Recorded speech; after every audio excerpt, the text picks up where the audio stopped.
আজ আমরা বিশ্বের অন্যতম প্রভাবশালী একটা বই মানে পবিত্র কোরআনের গঠন, ইতিহাস আর কিছু পরিসংখ্যান নিয়ে কথা বলবো। আচ্ছা, শুরুতেই একটা মজার ব্যাপার দেখুন। কোরআন শব্দটার মধ্যেই কিন্তু এর মূল উদ্দেশ্যটা লুকিয়ে আছে। এর মানে হলো যা পাঠ করা হয় বা আবৃত্তি করা হয়।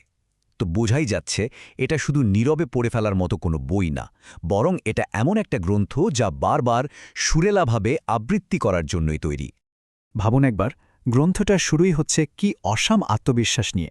একেবারে শুরুতেই বলে দিচ্ছে এটা সেই বই যাতে কোনো সন্দেহ নেই। মানে শুরুতেই নিজের পরিচয়টা পরিষ্কার করে দিচ্ছে যে এটা একটা পথ নির্দেশনার উৎস। এই একটা লাইনই কিন্তু পুরো বইটার সুরটা ঠিক করে দেয়। তো এই বিশাল গ্রন্থটাকে সহজে বোঝার জন্য আমরা পুরো আলোচনাটাকে 4টা ভাগে ভাগ করে নিয়েছি। আমরা এর শুরুটা দেখব, এর গঠন নিয়ে কথা বলবো, কিছু সংখ্যা দেখব, আর সবশেষে জানব কিভাবে এটা স্মৃতি থেকে বইয়ের পাতা এলো। আচ্ছা, তাহলে একদম শুরু থেকে শুরু করা যাক। কিভাবে এই গ্রন্থটা এলো, এর পেছনের গল্পটা কিন্তু দারুণ।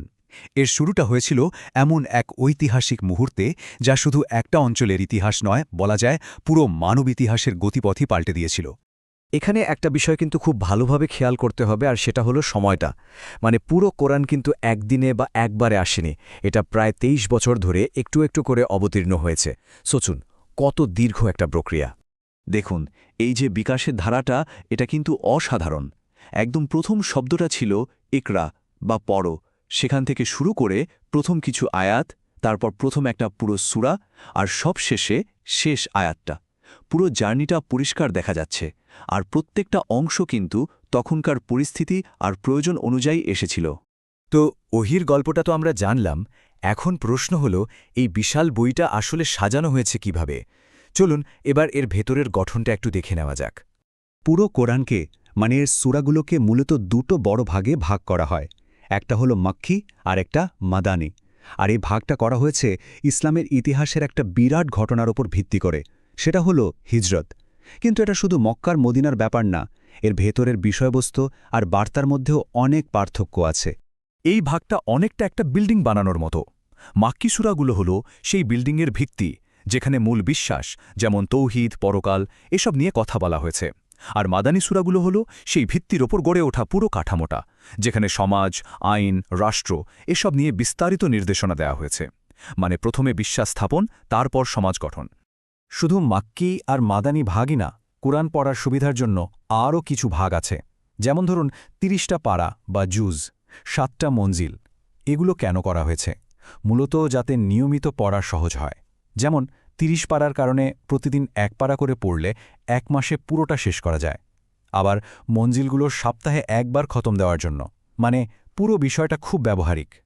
তো গঠন নিয়ে তো কথা হলো, এবার চলুন কিছু সংখ্যা দেখা যাক, যা শুনলে আসলেই অবাক হতে হয়।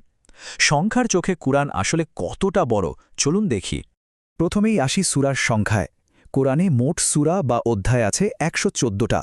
কিন্তু মজার ব্যাপার হলো, সব সূরা কিন্তু এক সমান না। যেমন একদিকে আছে সূরা বাকারা, যাতে 286টা আয়াত, আবার আরেক দিকে আছে সূরা কাউসার, যাতে আয়াত মাত্র 3টা। কি বিশাল পার্থক্য, তাই না? আর এই 114টা সূরা মিলিয়ে মোট আয়াত কত? সবচেয়ে গ্রহণযোগ্য হিসাব অনুযায়ী 6236টা। যদিও অনেক সময় 6666 সংখ্যাটা শোনা যায়, ওটা আসলে আয়াত গণনার কিছু ভিন্ন পদ্ধতির কারণে, কিন্তু 6236টাই বেশি স্বীকৃত। এবার আসি শব্দের হিসাবে। এই যে 6000-এর বেশি আয়াত, এগুলোতে মোট শব্দ আছে প্রায় ৮৬,৪৩০টা। মানে কি বিশাল একটা শব্দ ভাণ্ডার। এখান থেকেই এর ভাষাগত গভীরতা আর সমৃদ্ধিটা বোঝা যায়। এখানে একটা খুব ইন্টারেস্টিং তথ্য আছে। কোরআনে সবচেয়ে বেশিবার কোন নবীর নাম এসেছে জানেন? অনেকেই হয়তো ভাববেন নবী মোহাম্মদের নাম, কিন্তু না। সবচেয়ে বেশি 135 বার নাম এসেছে নবী মুসার। এটা কিন্তু একটা বড় ইঙ্গিত দেয় যে আগের ঐশী গ্রন্থগুলোর সাথে এর একটা যোগসূত্র আছে। আরেকটা অবাক করার মতো বিষয় হল এর বিষয়বস্তুর ভারসাম্য। দেখুন, প্রায় 1000 আয়াতে আছে বিভিন্ন আদেশ, আবার ঠিক ততগুলো মানে 1000 আয়াতেই আছে বিভিন্ন নিষেধাজ্ঞা।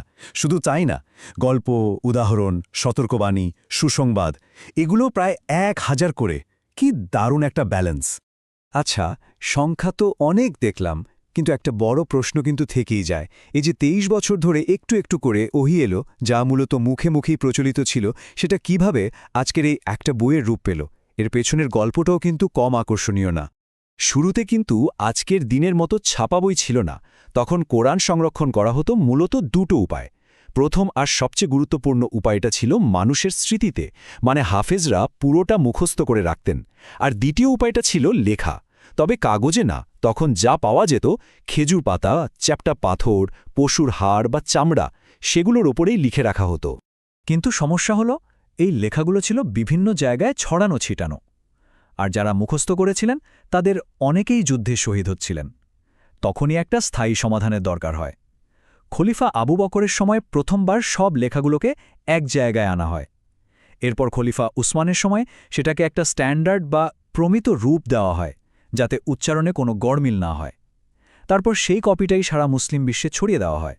মানে পুরো ব্যাপারটা ছিল খুবই পরিকল্পিত একটা কাজ।